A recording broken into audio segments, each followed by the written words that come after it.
ये जर्जर सड़क और बदहाल सड़कों की वजह से दुर्घटना की घटनाएं लगातार बढ़ती जा रही हैं और ये चुनौती बनी हुई है सरकार के लिए और प्रशासन के लिए। टूटी हुई सड़कों की मरम्मत कार्य के लिए भजनलाल सरकार ने 799 करोड़ की मंजूरी दी है। सड़कों की मरम्मत को लेकर अधिकारियों को निर्देश जारी किए गए हैं, लेकिन तस्वीर ज्यादा कुछ नहीं बदली है। सड़कें अभी भी बदहाल ही नजर आ रही हैं। ये दो तस्वीरें आपके सामने रख रहे हैं। ये देखिए, पहली तस्वीर सीकर की, यहाँ एक गड्ढे में गिर गया बाइक सवार। तस्वीर देख लीजिए भरतपुर की। सड़क इतनी खराब है कि सड़क की नजर नहीं आ रही है, सिर्फ बड़ा गड्ढा और गड्ढे में भरा कीचड़। बताया जा रहा है कि ये स्कूटी सवार खुले गड्ढे को देख नहीं पाया और गड्ढे में जा गिरा। युवक को हल्की चोट आई है। लोगों की सहायता से इसे बाहर निकाला गया है। बताया जा रहा है कि एक हफ्ते से गड्ढा खुला हुआ था, लेकिन किसी ने सुध नहीं ली।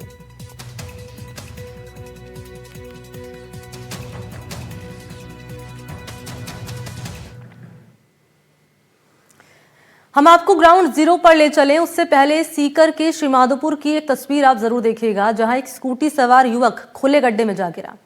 जानकारी ये मिल रही है कि सड़क के बीचों बीच गड्ढा बना हुआ है। एक हफ्ते से गड्ढा है, किसी ने सुध नहीं ली इसे भरने की।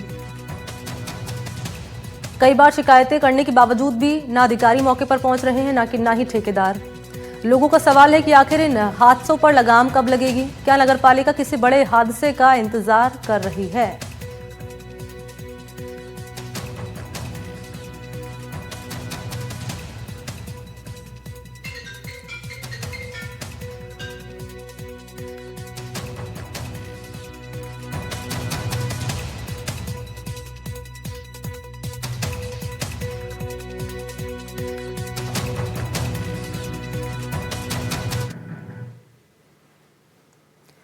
तो भरतपुर के रूपवास उपखंड के महालपुर से जोतरोली गांव तक की सड़क की हालत बेहद खराब है। सीकर की आपने तस्वीर देखी है, भरतपुर की तस्वीर देखिएगा।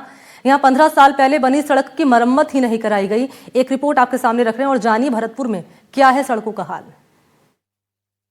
जोतरोली से दायना गांव तक करीब 1 किलोमीटर का ये मार्ग है और मार्ग की हालत आप देख सकते हैं। जगह जगह गड्ढे बने हुए हैं और गड्ढों में अभी भी पानी जमा है। आप देख पा रहे हैं जो बाइक सवार हैं बड़ी मुश्किल से वो निकलते हैं।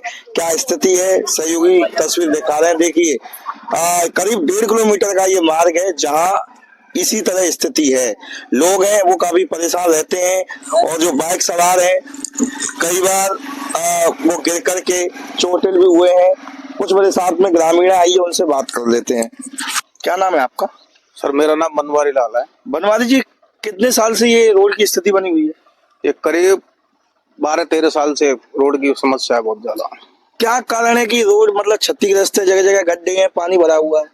ये सर ऐसा ही है, ये क्रेशरों के लिए माल जाता है और ट्रैक्टर भर के जाते हैं और रास्ता खराब हो गया। कोई इधर कोई नेता इस रास्ते को कोई देखता ही नहीं है। आपने समस्या से अवगत कराया लोगों? कई बार करा दिया।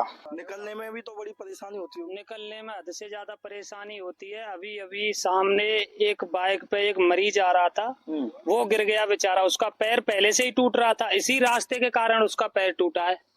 आए दिन कोई न कोई हादसे होते रहते हैं। आए दिन कोई न कोई से हादसे होते ही रहते हैं और बहुत परेशानी भुगतनी पड़ रही है इस रास्ते। और ये हमारे गांव से करीब 3-4 गांव जुड़े हुए हैं, राजपुरा, जटमासी, नगला। ये करीब मेन रास्ता भरतपुर के लिए निकलते हैं। हमारे गांव का मेन रास्ता यही है भरतपुर जाने का। बिल्कुल, देखिए ग्रामीण है, इनका कहना है कि ये मुख्य रास्ता है। जब भी इन लोगों को भरतपुर जाना होता है तो इसी रास्ते से जाते हैं। अगर कोई बीमार होता है तो उसे भी ले जाने में काफी वक्त लगता है। देखिए कुछ व्यक्ति भी मेरे साथ मौजूद है, उनसे बात कर लेते हैं। क्या नाम है बाबूजी आपका? राम अवतार। बाबूजी कहाँ से आए आप? हम न्याल लेकर आए खेत में, कृषि कार्य करके आए आप लोग? हाँ। क्या कहेंगे, आप तो ट्रैक्टर से हैं। ट्रैक्टर से नहीं आए, न्याय के निकले ना जा साहब, हम डूब के मर जाएंगे, बड़ा बूढ़ा आदमी। मतलब बाइक से निकलना और पैदल निकलना गिर पड़ते हैं। बाल को गिरा है और मेरे पंप टूट गया 7 दिन पहले जब आते हैं हम टूट वाली डीजल लगा तो बना ही नहीं है ये रोड, किसी ने ना बना था। ये मैं ये ऐसा इंसान ने करा कि आज से 5-10 वर्ष पहले जो कोई एमएलए आया बात मैं यह मुद्दा उठाऊं तो वो काम के दाब लेते।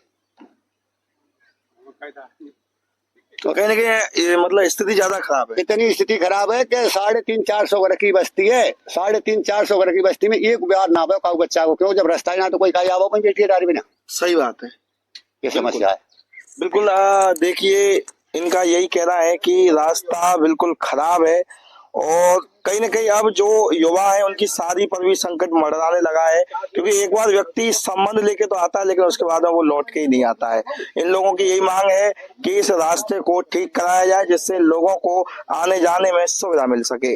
जोतरौली से एनडीटीवी के लिए ललितेश कुशवाहा। तो एक तस्वीर आपने देखी भरतपुर की और एक तस्वीर आपने देखी सीकर की, और कमोबेश दोनों में जो हालात हैं एक ही जैसे बने हुए हैं। इस वक्त हमारे दो सहयोगी अलग अलग शहरों से मौजूद हैं। भरतपुर से ललितेश आपको नजर आ रहे होंगे और सीकर से जगदेव की मौजूदगी। पहले मैं जगदेव आपके पास ही आ रही हूँ, जरा यहाँ की तस्वीरें एक बार आप दिखाएं दर्शकों को और बताएं कि क्या हालात हैं, और इन हालातों को नजरअंदाज करते हुए जो प्रशासन है, नगर पालिका है, वो कैसे सिर्फ और सिर्फ यहाँ चुप्पी साधे हुए हैं। जी, मैं बताना चाहूंगा कि पूरे जिले के अंदर जो सीवरेज का कार्य चल रहा है, श्री माधोपुर में भी बीते दिन सीवरेज के कार्य के चलते ठेकेदारों की लापरवाही, स्थानीय प्रशासन की लापरवाही के चलते एक स्कूटी जो है खड्डे में गिरी थी। ऐसे ही हालात जो है सीकर शहर के भी है, जहां पर सीवरेज और ड्रेनेज का काम पिछले लंबे समय से चल रहा है, लेकिन ठेकेदारों की लापरवाही के चलते जो खड्डे खुले पड़े हैं और अभी तक जो है पाइपलाइन डालने के बाद में सड़कों का निर्माण नहीं हुआ, जिससे आम जनजीवन है वो भी प्रभावित हुआ है, लोग भी परेशान हुए। मेरे पीछे आप देख सकते हैं कि अब जहाँ पे हम खड़े हैं वहां पे जो है सीवरेज का कार्य चल रहा है। यहाँ पे भी आप देख सकते हैं कि खड्डे जो है वो खुले पड़े हैं। ऐसे जो खड्डे हैं जिन जो अब हादसों को न्योता देते हुए दिखाई दे रहे हैं, ऐसे ही हालात कल जो है श्री माधोपुर में भी देखे गए। वहां पर भी जो है एक स्कूटी है, स्कूटी में गिरने से जो है एक व्यक्ति जो है हालांकि ज्यादा इंजर्ड नहीं हुआ, लेकिन हल्की उसके मामूली चोटें आई और स्कूटी जो है गड्ढे में गिर गई थी। ऐसे जो हालात सीकर शहर के भी इसी तरह के हालात है, जहां पर जगह जगह जो खड्डे बनाए गए हैं, जिसके चलते जो है लगातार जो हादसे होते रहते हैं। आपको बता दूं कि पिछली बार जो है एक सीवरेज के गड्ढे में गिरने से एक छात्र की मौत भी हुई थी। वही जो है अब ये परेशानी का सबब बन चुका है और जो स्थानीय प्रशासन है वो कहीं ना कहीं आंखें मूंदे बैठा है और इसकी जो मॉनिटरिंग है, जो ठेकेदार जो कार्य कर रहा है उसकी मॉनिटरिंग सही ढंग से नहीं हो पा रही, जिसके चलते जो है जगह जगह खड्डे बने हुए हैं, पूरी रोडें टूटी पड़ी है। इस तरह के हालात हमारे साथ जो है स्थानीय लोग भी है, इनसे भी हम बात करेंगे। भाई साहब, ये जो सीवरेज ड्रेनेज का काम शहर में चल रहा है लंबे समय से और इसकी लापरवाही के चलते जगह जगह खड्डे बने हैं, रोड टूटी पड़ी है, क्या कहेंगे? सर, ये 6 महीने से परेशानी चल रही है। गड्ढे जगह जगह गड्ढे कर दिए, मोटरसाइकिल ले जाने में भी परेशानी होती है।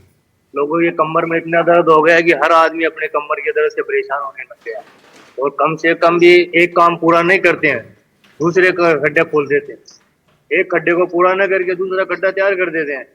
जगह जगह पानी की पाइपलाइनें तोड़ दी है, लोगों के घरों के अंदर गंदे पानी आने लग गया। उसके जो नाले के अंदर पाइप थी पुरानी और वो छोड़ दिया, जैसे कटी वैसे छोड़ दिया, लोगों के घर में गंदा पानी आने लग गया। गंदे पानी पीने से आपको पता है सर क्या होता है? लोग परेशान और बीमार होने लग गए। इन गड्ढों की वजह से हर आम आदमी परेशान हो रहा है और इस परेशानी को प्रशासन ही दूर कर सकता है, अन्यथा हर आदमी परेशान होंगे।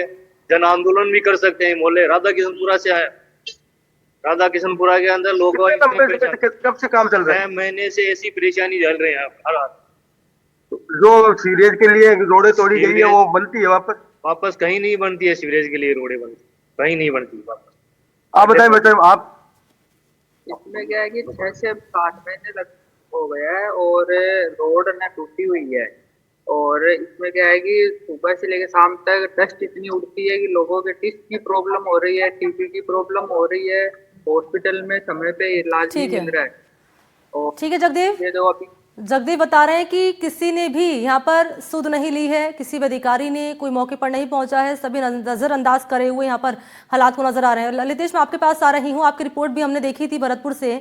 जरा यहाँ बताएं कि अब तक किसी अधिकारी से आपकी बातचीत हो पाई है? कोई अब तक सुध लेने आया है मौके पर या किसी बड़े हादसे का इंतजार कर रहा है कोई? बिल्कुल मनी, देखिए सड़क की बात की जाए भरतपुर में तमाम ऐसी सड़कें हैं जिनकी स्थिति खस्ताहाल है। बात की जाए जोतरौली गांव से बौकोली तक जो 1.5 किलोमीटर का मार्ग था उसमें सड़क के नाम पर सिर्फ गड्ढे ही बने हैं। ग्रामीण है उनका कहना कि 15 साल पहले उस सड़क का निर्माण हुआ था लेकिन दूसरी बार वो कभी नहीं बनी है। हालांकि जो पीडब्ल्यूडी के अधिकारी हैं उनका कहना है कि जांच कराई जाएगी आखिरकार में ये सड़क क्यों नहीं बन पाई है, क्या ऐसे कारण रहे हैं कि इसकी वजह से ये दोबारा नहीं बन पाई है। लेकिन अगर गांव की बात की जाए वहां तो स्थिति खराब है। शहर की भी बात की जाए वहां भी कई ऐसी सड़कें हैं जहाँ बीच में गड्ढे हैं। जैसे मैं फिलहाल खिलनी घाट पर मौजूद हूँ, सहयोगी से कहूंगा, देखिए सड़कों के बीचों बीच में ये गड्ढा है, ये फ्लाईओवर है। देखिए ये आप देख पा रहे हैं, जो इसे ढकने के लिए रखा गया है और वो भी बिल्कुल क्षतिग्रस्त है। कुछ लोग मेरे साथ मौजूद हैं, उनसे बात कर लेते हैं। सर, क्या नाम है आपका? क्या कहेंगे, कई जगह सड़क की हालत खराब है, आप देख पा रहे हैं नालों के ऊपर से ये ओवर भी हटा दिए गए, क्या कहेंगे? ये कहेंगे कि तो अभी तक ठीक नहीं किया गया है। कई बार हमने कहा भी है कि इसको ठीक किया जाए, जहाँ दुर्घटना होती रहती है, और इसके लिए हम चाहते हैं कि इसका। अच्छा, कितना समय हो गया भैया ये फेरो कवर टूटा हुआ है? तो वर्षों हो गए साहब। बिल्कुल, देखिए मनी फेरो कवर टूटा हुआ है और खास तौर पर देखी जाए, देखिए यहाँ भी फेरो खबर नहीं है और देखिए पत्थर रखे हुए हैं। ये खुद कॉलोनी वासी हैं, इन्होंने अपनी तरफ से सुरक्षा को देखते हुए पत्थर रख दिए गए हैं। देखिए गड्ढे हैं, कभी भी कोई बाइक सवार या बड़ा वाहन चालक कभी भी इसमें गिर सकता है, एक बड़े हादसे का शिकार हो सकता है। हालांकि स्थानीय लोगों का कहना है कि वो कई बार नगर निगम प्रशासन को अवगत करा चुके हैं, जिला प्रशासन को अवगत करा चुके हैं, लेकिन 1 साल हो गए, अभी भी समस्या का समाधान नहीं हुआ है। जी मनी। ठीक है, समस्या का समाधान नहीं हुआ है और हालात जस के तस बने हुए हैं। कोई अधिकारी मौके पर नहीं पहुंचा और न ही किसी ने ली है सुध। आप दोनों का बहुत बहुत शुक्रिया, जगदेव और ललितेश, तमाम जानकारी के लिए।